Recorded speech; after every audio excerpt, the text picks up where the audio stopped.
Hey Emily, how are you doing this morning? Let's see, what day is today? Today is Friday, the 3rd of June, and it's in the morning.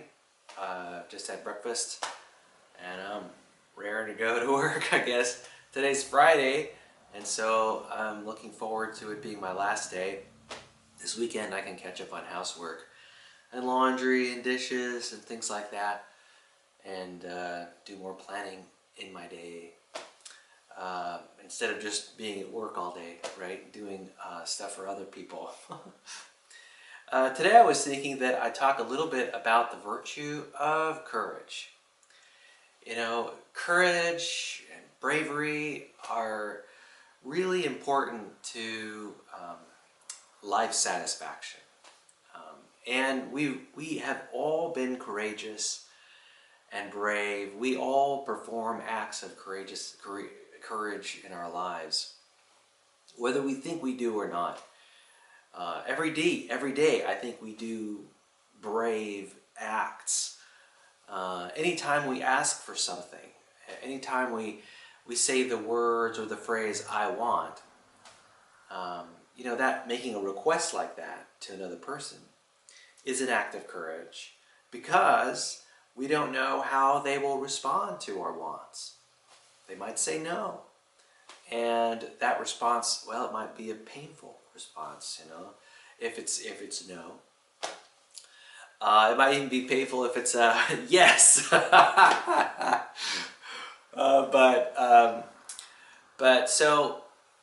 the thing about displaying courage or being courageous is that and making those requests of others and being willing to accept to hear the answer no in response, is that it builds resilience and it builds courage. It builds confidence in us.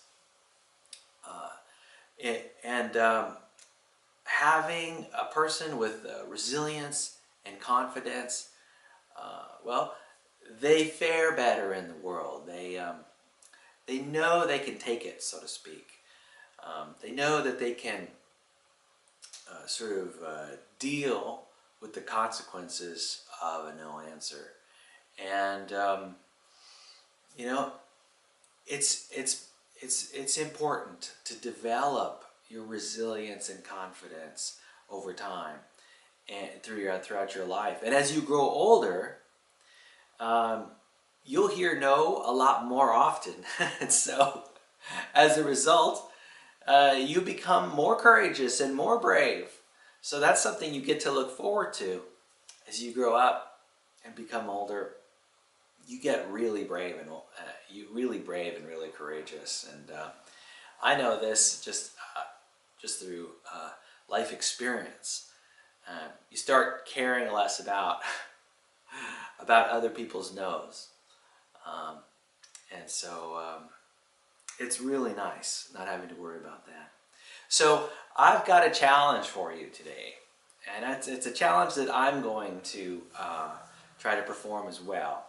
And that is, I am looking to perform one act of courage today. And I think what I'll probably end up doing is I'll be asking somebody for something. And I think part of the challenge is going to be looking for a no. I want to know where that boundary is, right, in my request. So that's what I'm going to do. I'm going to try to, in order to succeed at this challenge, I have to hear a no. And so that's part of my bravery challenge for today. I'm going to try to get someone to say no to me. Now, it's kind of counterintuitive, people all around you, they want to say yes to you, and so I think it's going to be a challenge to have someone say no to me, and but I think it'll be an exciting challenge and a fun challenge, a challenge that I'll win if someone says no to me. So I don't know, maybe you can do this courageous bravery exercise too. And I'll tell you how it works out. Yesterday, I had an interesting experience. A coworker of mine is leaving the office and going to another office. And so there was a going away party yesterday. Her name was Jen Tribble, or is Jen Tribble. And during her go away speech to the group, she said something interesting. She was happy to have had the experience in our office, and she was looking forward to other experiences, other good experiences in the next office. And she said something, a phrase, a sentence, and she said, "The best things always happen to me." And I don't think I've ever, I don't think I've ever heard that sentence before. The best things always happen to me is what she said. The best things always happen to me. And that is such an amazing phrase. That narrative phrase, I don't think I hear that very often. That the best things, I mean, do you ever think to yourself, you know, the best things always happen to me? You know, I think that's an excellent positive narrative, and maybe even a narrative to practice, and to sort of, I mean, you know, you may not think that the best things always happen to you, but I think that there are a number of perspectives that one can take on anyone's life that statement would be true for you. And but it takes some thought, I think, to sort of get your brain around this idea that the best things always happen to me. And if you think about it, it's largely true. We live in, you know, we're living, first of all, we're not dead. And we're healthy, we're not sick. And we live in probably one of the most prosperous countries in the world, the United States of America, and in one of the most, what I'd call, prestigious or lovely states in the United States, California. And instead of living in a big metropolis like Los Angeles or San Francisco, where we have to deal with traffic and people and pollution, we live here, you know, 10 miles from the ocean, where our environment is clean, and we get lots of sunshine, never get snow. You know, it's really, and then you have two parents who are healthy and happy, you know, and you know, I think it's true that one can say that the best things always happen to you. And, you know, I can say the same thing. The best things always happen to me too. So, you know, I got to get a little more used to that phraseology, that way of phrasing things. But, you know, I think that's a remarkable statement, and it's worth thinking about how that statement applies to your life. Speaking of the best things always happening to me, I went running on the treadmill yesterday, and I beat a personal record. More than the fact that I beat a personal record running on the treadmill, but I did it using Beets. At least, hopefully, partially because of Beets. You might be asking, what is this guy talking about?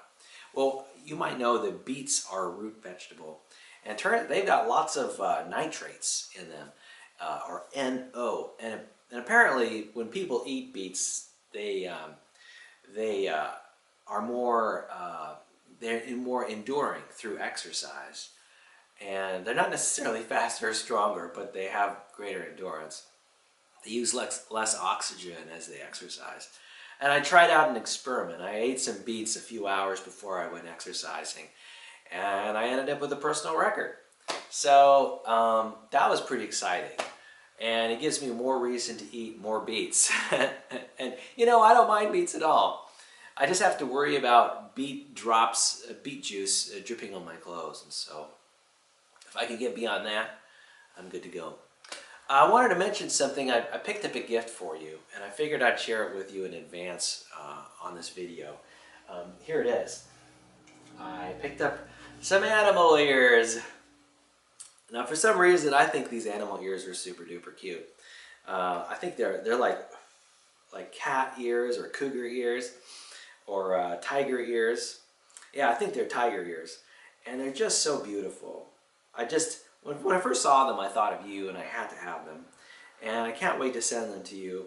They have little beret clips that you can clip into your hair with these metal berets, and so these are super duper cute. I wanted to share them with you, and I was going to send them to you in the mail probably today. So that's something you can look forward to. You know, as you're watching this video, you might be asking yourself, well, who are these, what are these pictures on the wall about? Well, they're a philosophers who I admire. Number one, oh, this is Bertrand Russell over here, who was a popular philosopher at the turn of the 20th century. Ayn Rand, also a very popular philosopher, originator of objectivism. I don't consider myself an objectivist right now, but I was influenced by them. And over here is Epictetus, who is an ancient Greek philosopher who originated, or at least contributed, made major contributions in its early years to the philosophy of Stoicism, which I'm a fan of. So anyway, that's a little explanation of what you got, what these pictures are behind me. So anyway, with that, let's finish up with a little hip-hop freestyle dancing. Okay, here we go. See if I can turn this up a little bit. Sunshine, she's here, you can take a break. I'm a hot air balloon that could go to space. With the air, like I don't care, baby, fly away. Because I'm happy, I'm alone if you feel like a room without a roof.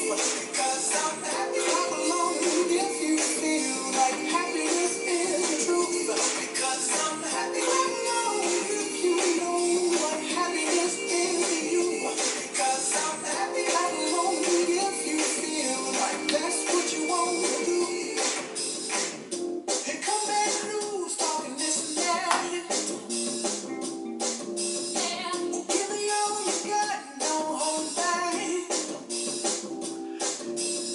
Well, I should probably warn you, I'll be just fine. No offense to you, don't waste your time. Here's why. Because I'm happy, I'm alone if you feel like a room without a roof. Because I'm happy, I'm alone if you feel like happiness is the truth. Because I'm happy, I'm alone if you know what happiness is to you. Because I'm happy, I'm alone if you feel like that's what you want to do. Bring me down, can't numb me. Bring me down, your love is too high. Bring me down, can't numb me. Bring me down, I said, tell you now. Bring me down, can't numb me. Bring me down, your love is too high. Bring me down, can't numb me. Bring me down, I said, because I'm happy, I'm alone if you feel like a room without a roof. Because I'm happy, I'm alone if you feel like happiness is the truth. Because I'm happy, I'm alone if you know what happiness is to you. Because I'm happy, I'm alone if you feel like that's what you want to do. Because I'm happy, I'm alone if you feel like a room without a roof. Because I'm happy, I'm alone if you feel like happiness is the truth. Because I'm happy, I'm alone if you know what happiness is to you. Because I'm happy, I'm alone if you feel like that's what you want to do. Bring me down, can't numb me. Bring me down, your love is too high. Bring me down, can't numb me. Bring me down, I said, because I'm happy, I'm alone if you feel like a room without a roof. Because I'm happy, I'm alone if you feel like happiness is the truth. Because I'm happy, I'm alone if you know what happiness is to you. Because I'm happy, I'm alone